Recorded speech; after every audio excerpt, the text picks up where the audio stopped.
Halo, saya dari kelompok invertebrata bagian Echinodermata. Perkenalkan, nama saya Elizabeth Cecilia dari kelas 10 IPA 3 bersama rekan-rekan saya. Pertama, ciri-ciri Echinodermata. Ciri-ciri Echinodermata adalah: pertama, tubuh Echinodermata terdiri atas 3 lapisan tubuh atau disebut tripoplastik. Kedua, mempunyai bentuk tubuh yang simetri bilateral pada saat masih larva, dan di saat dewasa bentuk tubuhnya simetri radial. Ketiga, memiliki kulit tubuh yang terdiri atas zat kitin. Keempat, bergerak dengan ambulakrar, yakni kaki tabung dengan lubang-lubang kecil yang fungsinya untuk menghijab. Kelima, memiliki sistem pencernaan sempurna kecuali bintang laut yang tidak mempunyai anus. Keenam, tidak mempunyai sebuah sistem ekresi.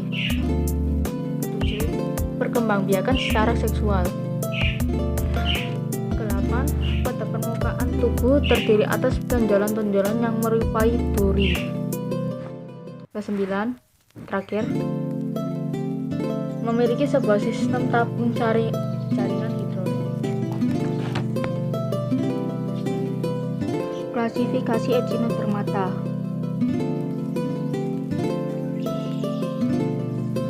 Pertama, kelas Archoidea, hewan yang dengan bentuk bintang yang biasa disebut bintang laut.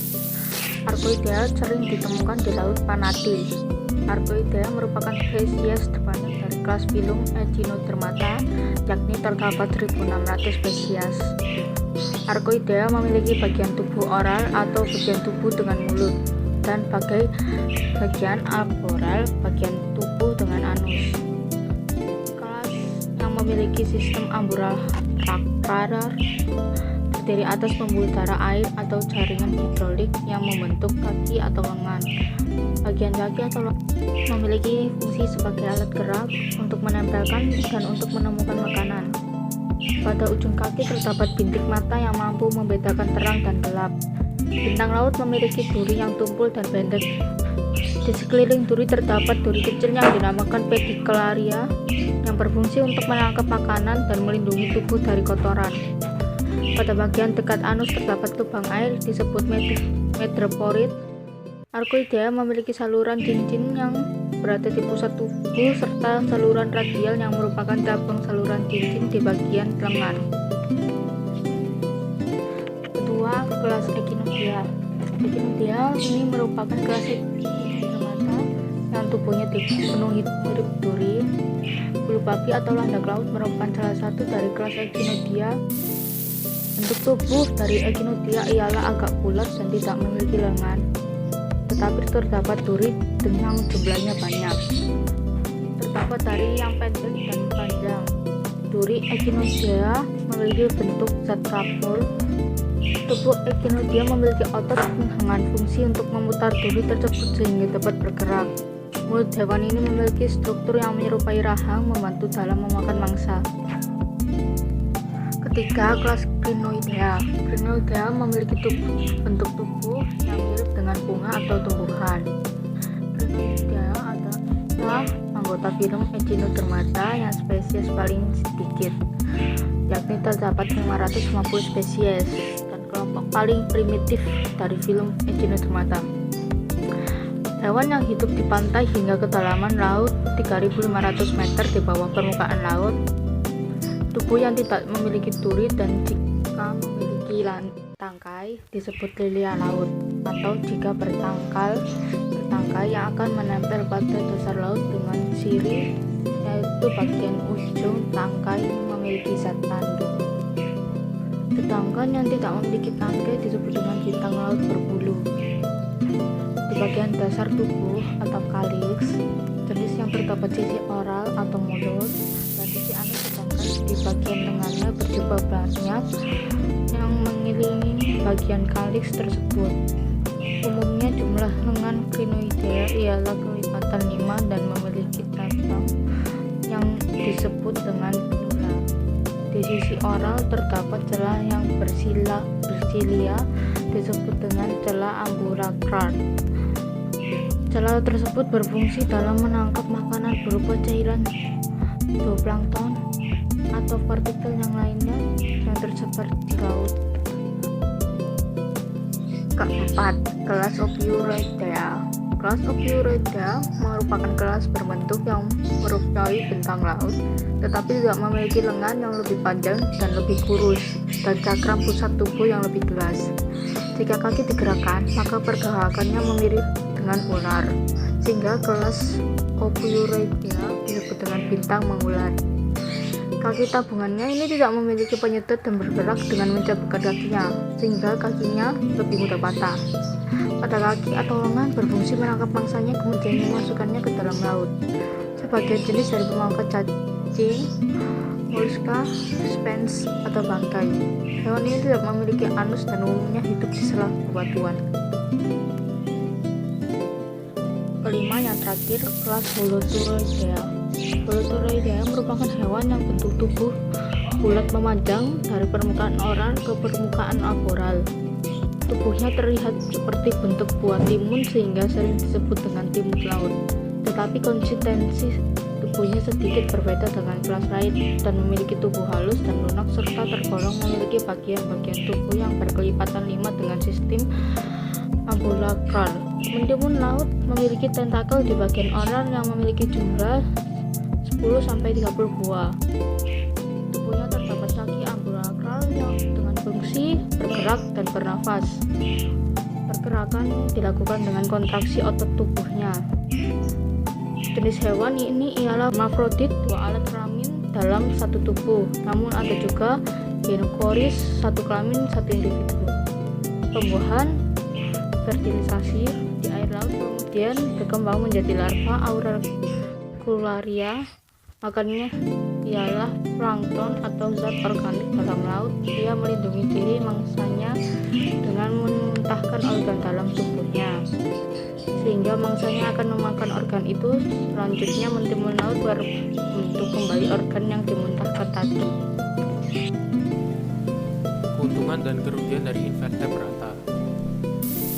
Keuntungan dari invertebrata ada 5, yaitu yang pertama adalah dapat menjadi sumber pangan seperti udang, kepiting, cumi-cumi, dan lain-lain. Kedua, dapat dimanfaatkan dalam pembuatan bahan spons seperti hewan pada filum Polyphera. Ketiga, dapat menyuburkan tanah dan memperbaiki erosi tanah yang dilakukan pada filum Annelida. Keempat, pada filum Insecta berperan dalam proses penyerbukan. Yang kelima adalah pada filum Echinodermata seperti teripang berfungsi membersihkan lantai. Meskipun memiliki keuntungan, invertebrata juga memiliki kerugian. Di antaranya adalah yang pertama, menyebarkan dan menularkan penyakit seperti nyamuk dan lalat. Kedua, sebagai parasit pada manusia dan hewan, misalnya kelompok Nemathelyminthes. Ketiga, merusak bangunan manusia seperti ayam. Keempat, penyebar bisa dan racun, misalnya kalajengking dan ubur-ubur. Kelima, hama tanaman, misalnya belalang dan ulat. Terima kasih telah mendengarkan presentasi dari kami. Mohon maaf jika ada salah kata atau kekurangan.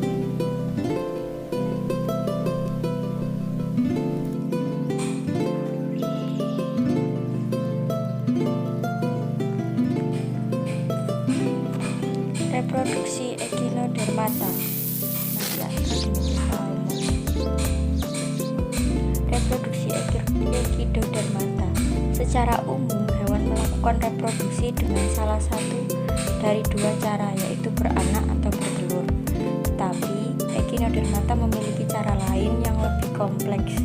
Yang perlu Anda ketahui, secara khusus jenis hewan yang satu ini memiliki 2 cara untuk melakukan reproduksi, yaitu dengan cara seksual dan aseksual. Mengenal jenis hewan Echinodermata tidak hanya cukup mengenal pengertiannya saja, tetapi akan lebih menyenangkan ketika Anda mengetahui banyak hal lainnya, baik itu dari klasifikasi Echinodermata sehingga bagaimana hewan tersebut bertahan hidup. Salah satu topik yang menarik dari hewan ini adalah bagaimana cara reproduksi Echinodermata yang dibagi dari beberapa cara. Yang merupakan proses reproduksi Echinodermata adalah yang pertama seksual, yaitu pembelahan pisi, penyekatan dan pemisahan pisin pusat atau piringan kecil di pusat tubuh. Yang kedua seksual, pembuahan secara eksternal yang akan menghasilkan larva berbentuk seperti simetri bilateral. Kemudian larva tersebut turun ke substrat dan bermetamorfosis menjadi individu yang berbentuk simetri radial. Yang satu, reproduksi aseksual. Cara reproduksi Echinodermata yang pertama adalah dengan cara aseksual. Artinya, Echinodermata dapat berkembang biak tanpa harus dengan cara yang umum seperti dengan cara beranak ataupun bertelur. Secara khusus, Echinodermata dapat bereproduksi dengan cara aseksual, salah satunya dengan cara fragmentasi atau dengan membagi tubuh menjadi dua bagian atau lebih. Kelompok Echinodermata yang bisa melakukan cara ini adalah terimpang, Asteroidea, dan Upiuroidea. Secara ilmiah, hanya kelompok hewan ini yang dapat menyembuhkan luka setelah proses pembagian atau pemisahan pada dinding tubuhnya. Dengan ketentuan ini, tentu saja hanya terdapat beberapa spesies saja yang melakukan reproduksi dengan cara ini. Salah satu contoh reproduksi aseksual Echinodermata dapat Anda lihat pada bintang laut. Tentu saja bintang laut termasuk spesies yang melakukan fragmentasi.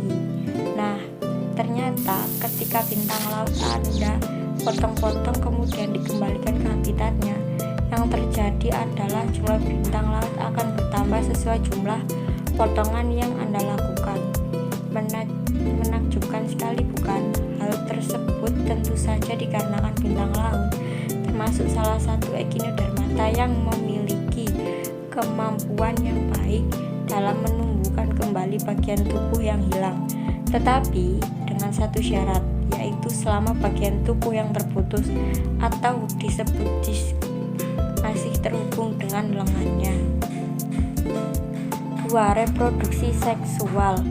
Selain memiliki cara memperbanyak diri dengan cara seksual, hewan Echinodermata juga memiliki cara lain, yaitu dengan cara seksual atau reproduksi seksual, seperti pada hewan laut pada umumnya. Reproduksi seksual yang dilakukan oleh Echinodermata juga dilakukan dengan cara bertelur. Bahkan secara aseksual, tentu saja yang dilakukan beberapa proses atau tahapan. Reproduksi Echinodermata yang dilakukan dengan cara seksual ini terjadi di dalam perairan. Telur yang dihasilkan dapat berjumlah jutaan yang kemudian bertemu spermatozoa. Semua yang dibuahi di dalam perairan tersebut. Adapun siklus bertelur pada Echinodermata kebanyakan dilakukan secara siklus tahunan dengan masa pemijahan atau 1 hingga 2 bulan. Lama ya? Baik musim semi maupun musim panas, pemijahan di atas dapat dilakukan. Apabila bibit dan faktor eksternal mendukung, maka proses reproduksi yang satu ini dapat terjadi dengan baik. Beberapa faktor eksternal yang memengaruhi reproduksi ini adalah suhu, cahaya, atau yang disebut dengan salinitas air. Salah satu contoh spesies yang melakukan reproduksi dengan cara ini adalah kelompok dasar laut sebagai karakteristik ketika selama proses pemijahan. Karakteristik yang dilakukan tersebut bisa saja dibutuhkan agar melindungi sperma dan telur agar tidak terjebak ke dalam sedimen. Sistem reproduksi Echinodermata di atas merupakan kemampuan khusus yang dimiliki oleh Echinodermata untuk Anda ketahui. Anda bisa mencoba melihat sendiri reproduksi di atas, terutama ketika Anda berada di perairan dalam di mana proses reproduksi yang dilakukan Echinodermata terjadi. Sekian, terima kasih. kasih. The guy would get it fucking about me.